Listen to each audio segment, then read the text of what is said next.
أيها الإخوة الكرام، الآية تقول: وعسى أن تكرهوا شيئا وهو خير لكم، وعسى أن تحبوا شيئا وهو شر لكم، والله يعلم وأنتم لا تعلمون.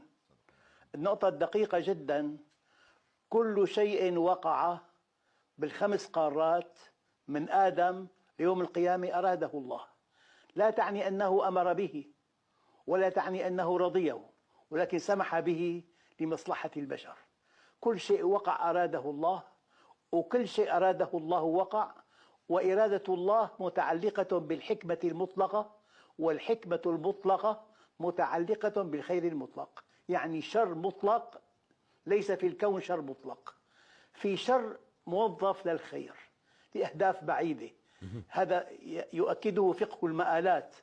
لذلك الإنسان حينما يعلم أن الله بيده كل شيء، حياتنا بيده، موتنا بيده، الصحة بيده، المرض بيده، القوة بيده، الضعف بيده، هذا استسلام لله عز وجل مع الأخذ بالأسباب.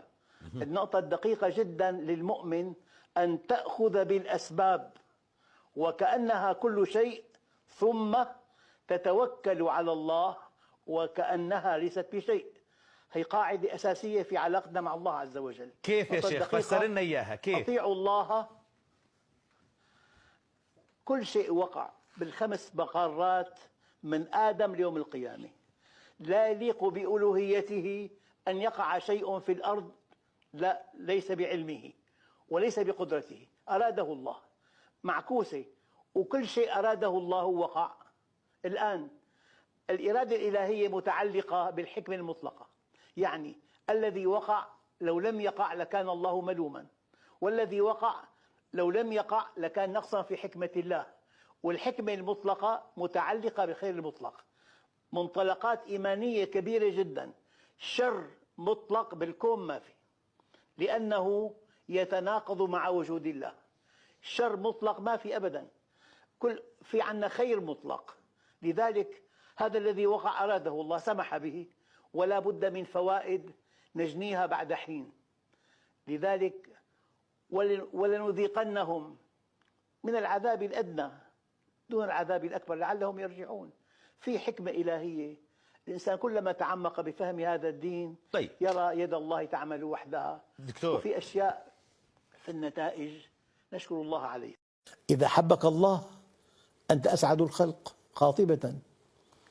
للتقريب، لو أن إنسانا يملك 90 مليار وكنت أنت لا تملك شروى نقير، والله يحبك، أنت أسعد منه. وما يزال عبدي يتقرب إلي بالنوافل حتى أحبه. لذلك الصلوات النافلة والصوم النفل والصدقة بخدمة بطاعة بتلاوة كتاب ينصح المسلم بدعوة إليه، بأمر بالمعروف، نهي عن المنكر. المؤمن لا يستمع ولا يصغي إلا إلى الحق، ولا يقبل الكلام الباطل الكاذب. وما يزال عبدي يتقرب إلي بالنوافل حتى أحبه، فإذا أحببته كنت سمعه الذي يسمع به، والحمد لله رب العالمين. إذا أحبك الله هذا يعد قمة النجاح.